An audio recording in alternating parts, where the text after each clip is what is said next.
Hello everyone. Welcome joining us Bible study. We have me, Jacky, and Jason. Do you want to say hi to everyone, Jay? Hi everyone, how are you doing? Cool. Hi Jackie. Yeah, hi Jay. So today we are studying Acts 12. It's a good one. Mm. So there's only 25 verses in Act 12. It's not that long. So let's get started. So we kick off with the section 1 of our Bible study. Read. We'll read through the script together with Jay and I. So I'll start first, and Jason will read the next sentence, and then we just go back and forward. Okay. About the time King Herod Agrippa began to persecute some believers in the church. He had the apostle James, John's brother, killed with a sword. When Herod saw how much this pleased the Jewish people, he also arrested Peter. This took place during the Passover celebration. Then he imprisoned him, placing him under the guard of 4 squads of 4 soldiers each. Herod intended to bring Peter out for public trial after the Passover. But while Peter was in prison, the church prayed very earnestly for him. The night before Peter was to be placed on trial, he was asleep, fastened with 2 chains between 2 soldiers. Others stood guard at the prison gate. Suddenly, there was a bright light in the cell, and an angel of the Lord stood before Peter. The angel struck him on the side to awaken him and said, "Quick, get up." And the chains fell off his wrists. Then the angel told him, "Get dressed and put on your sandals." And he did. "Now put on your coat and follow me," the angel ordered. So Peter left the cell, following the angel. But all the time, he thought it was a vision. He didn't realize it was actually happening. They passed the first and second guard posts and came to the iron gate leading to the city, and this opened for them all by itself. So they passed through and started walking down the street, and then the angel suddenly left him. Peter finally came to his senses. "It is really true," he said.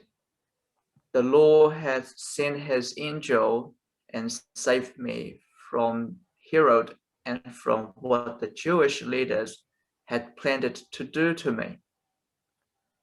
When he realized this, he went to the home of Mary, the mother of John Mark, where many were gathered for prayer.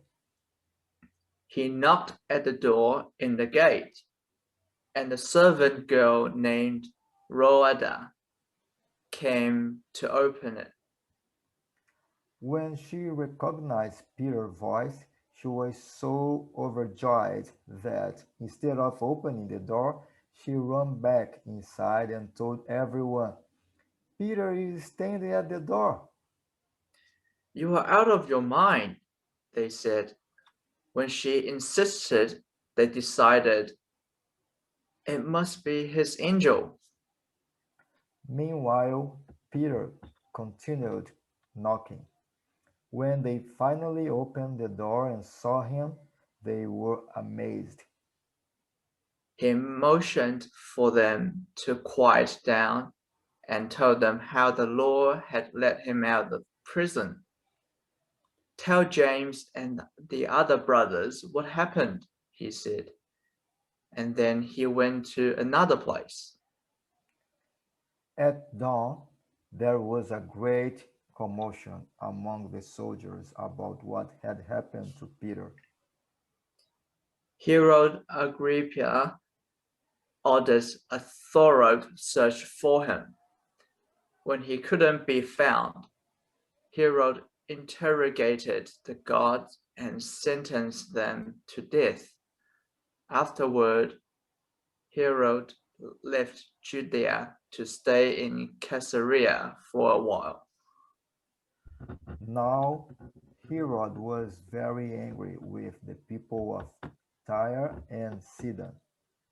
So they sent a delegation to make peace with him because their cities were dependent upon Herod's country for food. The delegates won the support of Blastus, Herod's personal assistant. And an appointment with Herod was granted. When the day arrived, Herod put on his royal robes, sit on his throne, and made a speech to them. The people gave him a great ovation, shouting, "It's the voice of a god, not of a man." Instantly, an angel of the Lord struck Herod with a sickness because he accepted the people's worship instead of giving the glory of God to God. So he was consumed with worms and died. Meanwhile, the word of God continued to spread, and there were many new believers. When Barnabas and Saul had finished their mission to Jerusalem, they returned, taking John Mark with them. Very good one. It's a very short chapter. However, there are a lot of information in it. So let's just spend about 5 minutes each to go through the script. Okay, take your time to read again. So when you have your own conclusion about this chapter. So now we are on our section 2 of our Nation Bible study. Learn what we learn from the script. So what I learned today from the chapter 12.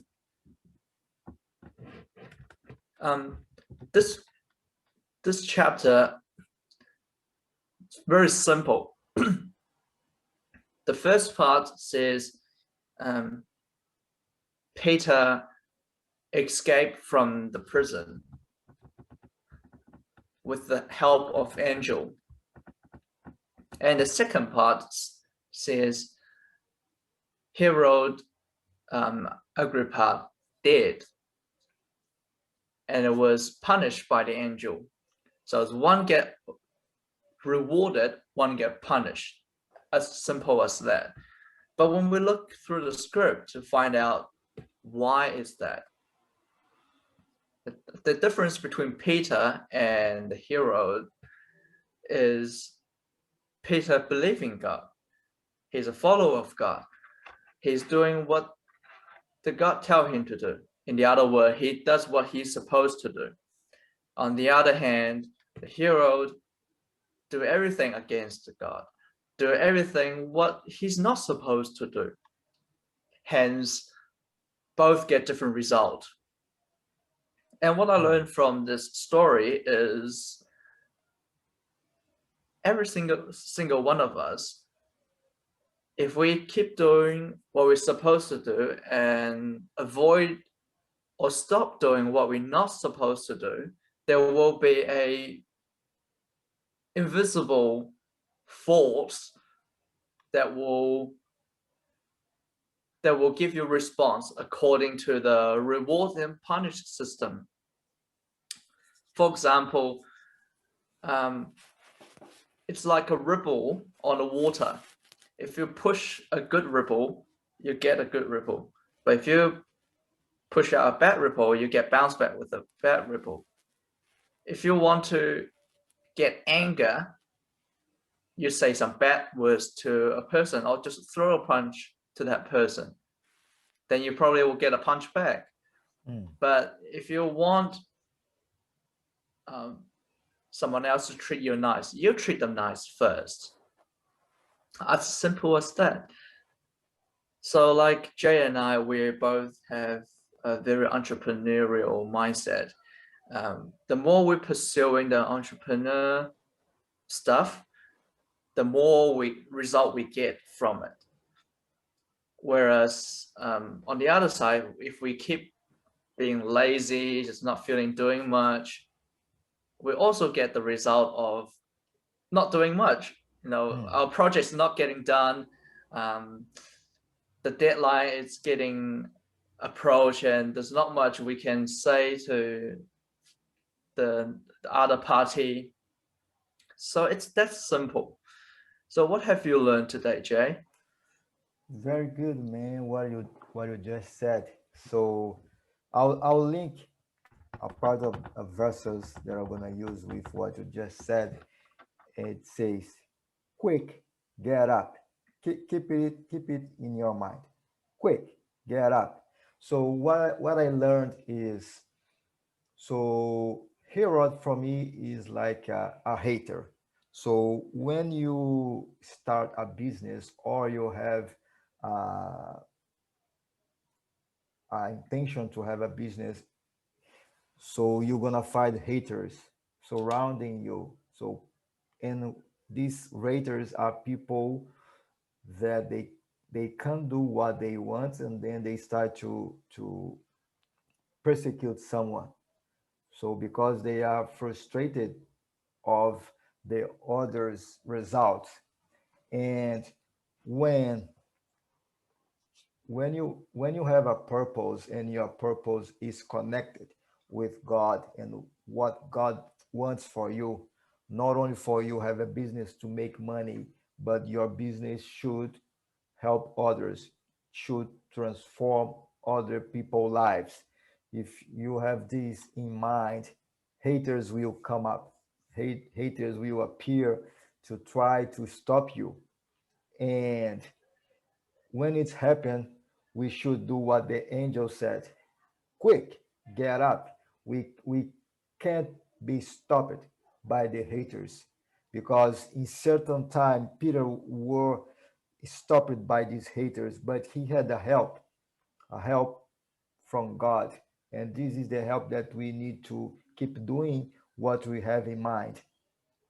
And with this help, so the chains that probably will make us be stuck, they will just fell off. So we won't have this kind of block in front of us, stopping us stopping us to do what we want to do, stopping us to keep doing our purpose. So quick, get up, not be lazy, as you said, not doing nothing. We have to do anything to make our business happening. And with the help of God, having the same purpose of God, everything connected, nothing can stop us. So this is what I learned. Very great. So now we're moving on to the third part, which is the last part of our Bible study. Do what we will do. What we'll do based on what we learned today. So for me, what I'll do is I will get the first top 3 things done from my to-do list, and then I will start to say no to some other things in my to-do list, because I really have a bad throat today. Because I can't finish all the stuff by myself, and like we talked about that earlier, our most precious commodity is time. And also, like you just shared, if you know, we have to do the things with that, do the right things, what we're supposed to do, also with the help of God, we can get the things done. So I will be only focusing on the few things on top of my to-do list, and then I'll start saying no to the other things to free up my times, to free up my energy. Well, what about you, Jay? What are you gonna do? Yeah, it's interesting what you just said about saying no, because I'm working on it, to say no to things, because uh, it's on my background. I always had issues to say no to things, so I don't know why, but it's very hard for me to say no. I'm always trying to helping everyone, and when it happens, we can't do much, as you said. So you have many things to do, and you are always saying yes, yes, and yes, and you never finish anything. So I'm working on it to say no more, because when I say yes for everything, I'm saying no for I really have to do for myself. Does it make sense? Yeah, that's the entrepreneur symptom, right? Like you want to do everything. Yeah. You come up with a new idea, you come up with a new thought, and the first action you will take is to do it. Yeah. Yeah, but it's probably not the case. Yeah. So what I will do this week is, as I said earlier, about my time, to manage my time. I have to have a time scale schedule to to not to do more things, but to be more productive and efficient, because I'm not being, because of this lack of organization with my time, with my timetable. Yeah, sure thing. Just kind of remind me about my app. I just want to get it done and throw it in the back of my, just move on and forget about it. Hmm. Yeah, man, it was great, man. All right. So thanks for your time. Listen to our Bible study. Thanks everyone. If you like our Bible study, please consider subscribe. Give us a like. We'll have more videos coming up. Any last word, Jay? Feel free to leave your comment below, saying what you learn about the scripture and what you are thinking about the Bible study. We'll be happy to share your comments and what you just learned. Thank Awesome. you. Awesome. Thank you, guys. Have a good one.